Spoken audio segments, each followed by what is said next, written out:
bisnisnya, marketingnya nyeleneh. Karena memang saya punya prinsip, kalau kita itu mau sukses, harus berani tampil beda, unik dan nyeleneh.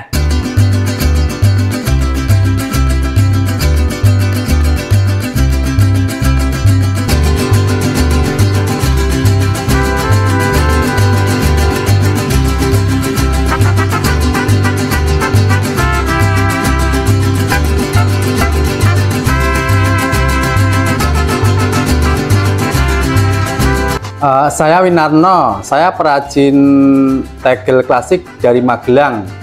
Asal saya dari Ngampel, Sengi, Dukun, Magelang, Jawa Tengah.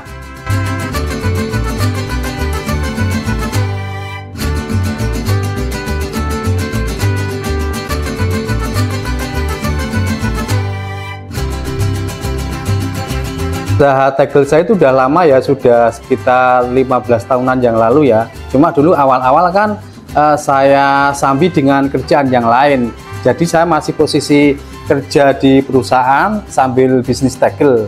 Nah, setelah saya resign, nah baru sekitar mulai 2018-an yang memang aku fokus memanfaatkan media sosial.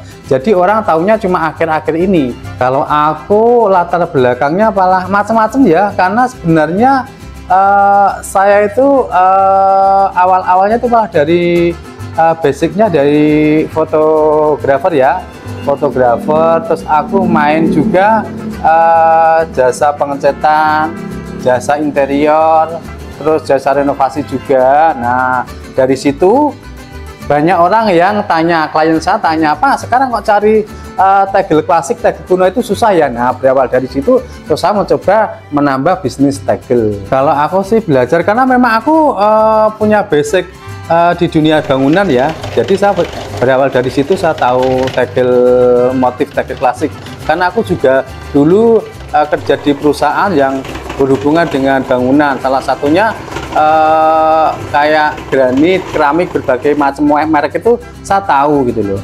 Kan tegel sama keramik sama granit itu udah jauh beda, cuma beda prosesnya aja. Kalau granit terus keramik itu kan pabrikan, tapi kalau tegel kan manual, masih handmade, tapi kan fungsinya sama-sama untuk pelapis lantai gitu. Kalau saya menekuni bidang tegel itu nggak ada kendalanya ya, mulus-mulus saja. Kenapa? Karena rata-rata orang yang tanya, orang yang beli tegel itu rata-rata orang yang memang udah paham tegel. Mereka tahu, jadinya nggak ada kesulitan saya dalam jualan tegel, dalam saya bikin tegel. Ya, kalau aku sih awal-awalnya memang pakai batik pakem ya, yang sudah ada sejak zaman dahulu seperti motif kawung, motif sidomukti, motif parang. Tapi untuk kekinian saya mengikuti tren-tren terkini ya. Salah satunya saya pernah bikin tegel motif Piala Dunia 2022.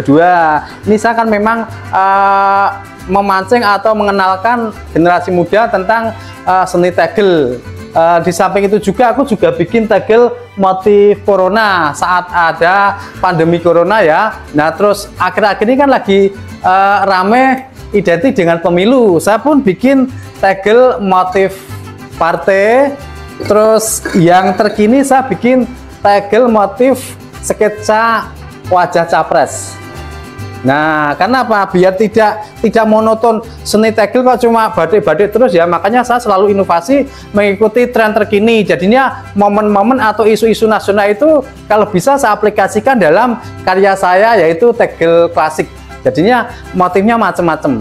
Kalau jenis-jenis batik di Indonesia kan ya memang aku belajar dari sejarah. Ternyata ada batik kawung, batik sidomukti, batik parang dan lain sebagainya. Itu kan memang sudah pakem sejak dulu udah ada. Nah, untuk yang kekinian itu saya memang inovasi. Kadang saya cari-cari apa ya, inspirasi ya. Oh, baiknya bikin apa ya, biar tidak boring. Kalau tiap saat bikinnya cuma motif-motif itu aja kan orang bosen. Makanya saya selalu inovasi dengan mengangkat isu-isu dan tren yang terkini gitu loh. Biasanya kalau bikin motif-motif custom atau motif-motif terbaru, biasanya saya desain dulu, saya orek-orek pakai manual kan.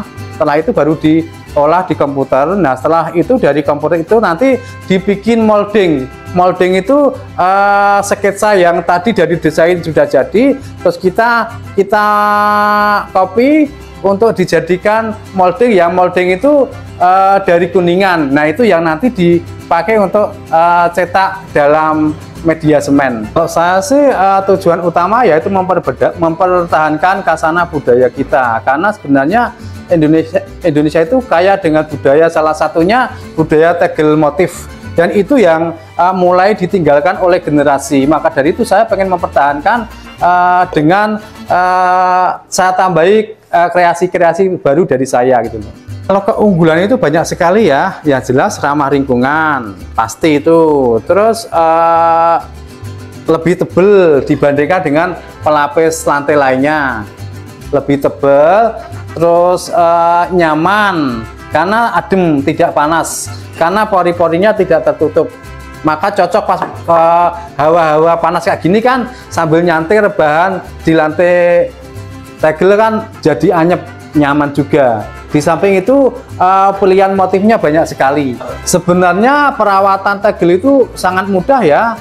Setelah dipasang biasanya kan dilakukan pemolesan biar bersih, terus ada semacam kayak pelapisnya ya. Karena kalau saat poles itu kan ada proses kristalisasi, jadinya nanti ada glasurannya. Nah perawatannya setelah nanti dilakukan pemolesan tinggal aktif sering dipel, jangan sampai debu-debu itu nempel di permukaan, karena kalau debu-debu nempel di permukaan biasanya kesannya kan kusam. Dan dasar dari tegel itu yang pasti pasir, terus pewarna, mil sama semen.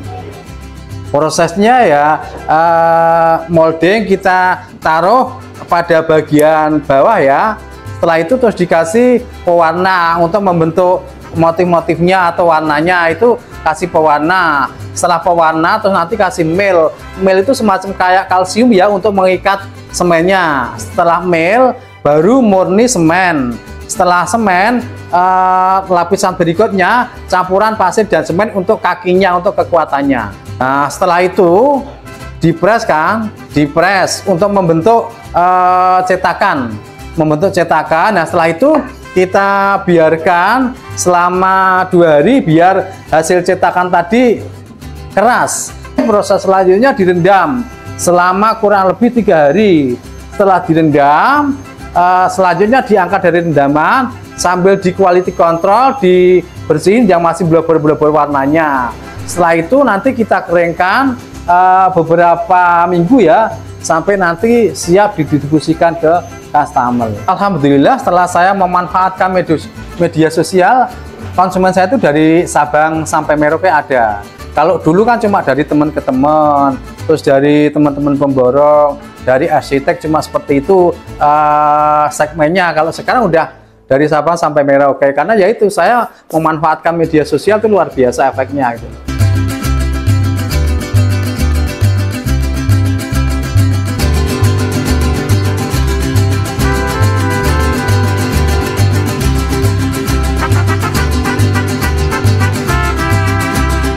Saya share ke sosial media, terus ada respon dari calon pelanggan, terus nanti saya juga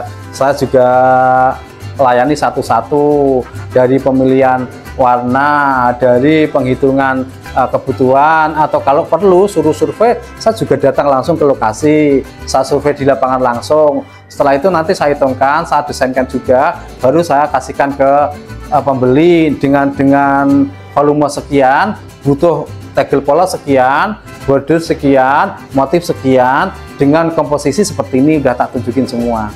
Itu saya handle sendiri. Omset sih yang jelas bisa memberi pekerjaan tetangga kanan kiri itu aja. Saya nggak pernah target harus sekian, enggak. Yang penting paling tidak ada orang-orang sekitar itu bisa saya karyakan gitu. Karyawan sih saya cuma sekitar 5 ya. Cuma nanti kalau memang ada banyak permintaan, orang-orang sekitar saya itu tak karyakan, tak suruh bantu. Tapi nanti kalau masih volumenya biasa-biasa, mereka ya kembali gitu loh. Kalau motif-motif kayak gini ya, satu orang sehari cuma bisa nyetak 3 meter. Tapi kalau polos-polos kayak gini, satu orang bisa nyetak 10 meter persegi. Kebetulan kalau tegel itu kan kalau motif-motif kayak gini ukurannya 20 kali 20. Kalau yang polos seperti ini ada yang 20-20 dan 30-30. Tapi rata-rata memang orang pesennya 20-20, ya memang ciri khas tegel kuno itu 20-20 ukurannya. Nah, aku pakai Facebook zaman-zaman dulu ya. Facebook, terus aku beralih ke marketplace. Marketplace terus beralih ke Instagram. Instagram terus beralih ke TikTok. TikTok juga terus sama Reel juga ya. Nah, yang sangat ngefek itu Reel sama TikTok. Yang jelas tiap hari saya bikin konten, aktif posting, yang jelas lucu, unik, dan ada edukasinya juga, ada lucu-lucunya juga biar tidak boring. Presiden tegel ya, karena mungkin orang mengatakan aku unik dan kontroversi ya. Kenapa? Saya itu bisnisnya, marketingnya nyeleneh. Karena memang saya punya prinsip, kalau kita itu mau sukses harus berani tampil beda, unik dan nyeleneh. Salah satunya apa ada kepikiran orang perajin tegel identik dengan momen-momen kampanye, kan nggak ada kan. Terus ada sekarang lagi gonjang-ganjing panas pencapresan, saya juga bikin motif capres, ya itu karena saya pengen ngangkat isu-isu terkini gitu loh. Nah seperti itu, jadi aku uniknya karena apa? Beda dari yang lain. Biasanya kalau tegel kan pakem, bikin tegel motif batik, terus motif apa, tapi kalau saya kan bervariasi. Nah aku sih awalnya cuma aku mau pengen personal branding. Nah saya pengen bikin kaos dengan gambar saya, ternyata luar biasa mengena ke masyarakat gitu loh. Wah, promosinya bagus, langsung kena banget. Tapi kan sebelum saya bikin ini memang saya udah dikenal umum dulu, jadinya tahu oh itu versi-nya Pak Win gitu loh. Kenapa? Memang saya perkuat personal branding saya gitu loh. Kenapa? Kalau personal brandingnya kuat pasti usahanya pun sukses gitu loh. Ya kalau aku sih ya apapun saya nikmati ya, mau senang, mau susah, mau kondisi apapun saya tetap happy. Saya nggak pernah mengeluh karena tujuan saya menekuni ini kan pengen mempertahankan khasana budaya kita. Jadi saya menikmati, enjoy, menikmatinya itu tidak beban gitu loh. Seperti itu. Yang jelas saya memang dari dulu kan orangnya tipenya pekerja keras ya, segala hal saya coba, semua profesi saya coba. Nah dari banyak profesi yang saya coba itu, saya kan punya pikiran dari semua yang saya coba itu paling tidak memberi pelajaran dalam hidup saya gitu. Saya itu orangnya paling unik ya, dari dulu aku nggak pernah punya cita-cita aku harus jadi apa, itu enggak, saya ikuti alir aja gitu loh. Ikuti, oh sekarang aku misalnya dulu pernah zamannya dulu saya menekuni di dunia fotografi, saya pernah juga menerima jasa panggilan foto event-event. Nah terus zamannya dekoratif dinding, saya bikin usaha jasa pengecetan, pernah juga ngecat mall, kantor-kantor, dan beberapa kantor itu sudah saya warnai ya. Terus setelah itu saya bikin lagi trennya wallpaper, saya juga usaha wallpaper jasa pemasangan. Saya kerjasama dengan salah satu perusahaan wallpaper saya yang memasarkan, sekalian saya aplikasinya. Setelah itu aku juga terjun ke interior juga. Setelah interior terus sampai ke tegel ini. Jadi saya tuh dulu tuh nggak pernah punya cita-cita saya jadi apa. Yang penting saya setiap saat berkarya dan tidak diam. Selalu mencoba hal-hal baru, karena dari situlah yang bisa membuat saya seperti ini gitu. Jadi saya pesan sama generasi muda ya, generasi penerus, kalau mau sukses harus punya semangat pantang menyerah, semangat yang luar biasa, selalu mencoba hal-hal baru. Saya tuh ya, mungkin orang tahu saya cuma saat ini, tidak tahu 30 tahun yang lalu tuh saya ngapain aja. Karena rata-rata orang sekarang Pak Win enak ya sukses, tapi 30 tahun yang lalu kan orang nggak tahu. Saya pernah jualan koran, pernah jualan beras, pernah jualan sayur keliling juga pernah. Nah orang-orang kan nggak tahu, makanya saya selalu apapun saya coba, saya nggak pernah gengsi, saya nggak pernah malu, karena dari berbagai profesi yang saya jalani, saya tekuni itu memberi pengalaman yang luar biasa dalam hidup saya. Saya mencoba jualan sayur, kok terseok-seok, bahkan ketipu juga, terus saya ganti lagi. Oh saya pernah juga jasa pemotretan, terus aku udah menikmati suka dukanya, terus aku ganti lagi profesi ini, bukannya saya bosenan, tapi memang saya selalu pengen mencoba hal-hal baru. Nah, jadi dari mencoba banyak hal itulah yang bisa membuat saya seperti sekarang ini ya, kuat. Terus aku punya semangat pantang menyerah. Terus saya ketika dapat masalah, ketika dapat ujian, saya tuh nggak pernah ngelok-ngelokan, udah terbiasa. Saya tuh mencoba hal seperti itu gitu loh. Jadi kalau mau sukses, jangan sekali mencoba ini susah mundur, mencoba ini nggak jadi mundur, jangan. Kalau ini nyoba ini kok nggak jadi, coba aku nyoba yang ini, aku pakai ini kok nggak jalan, coba pakai yang ini. Nah, nanti akhirnya dengan kita mencoba itu akhirnya akan mendapatkan profesi yang klik dengan diri kita. Seperti salah satu saya semua profesi sudah saya coba ya, tapi ternyata yang klik dan aku sekarang nyaman menemukan di tegel motif ini gitu. Saya seneng ya sama Allah diberi mental yang kuat, terus punya pemikiran yang jernih, jadinya saya selalu bisa inovasi terkini dengan hubungan tegel saya ya, meskipun umur saya udah tidak tua lagi. Makanya orang sering pada tanya, Pak Win umurnya berapa ya? Saya udah menginjak 51 tahun, tapi saya aja yang lebih muda kalah. Pak Win di media sosial masih eksis, pada umurnya juga udah tidak muda lagi gitu loh.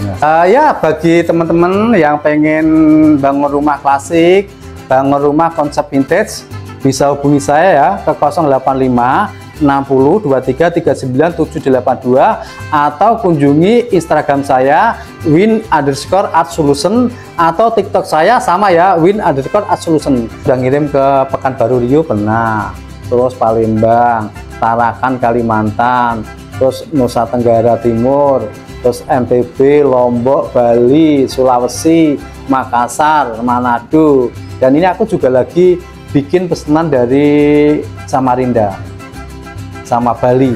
Responnya puas karena saya pelayanannya cepat, terus janjinya juga tidak pernah molor, kadang malah belum sesuai dengan yang dijanjikan udah jadi. Terima kasih teman-teman sudah sempatkan atensi sama saya ya. Yaitu sekali lagi kalau butuh tegel klasik atau konsultasi bangunan konsep vintage, bisa hubungi saya atau subscribe ke channel YouTube-nya Jejak Rezeki Jos.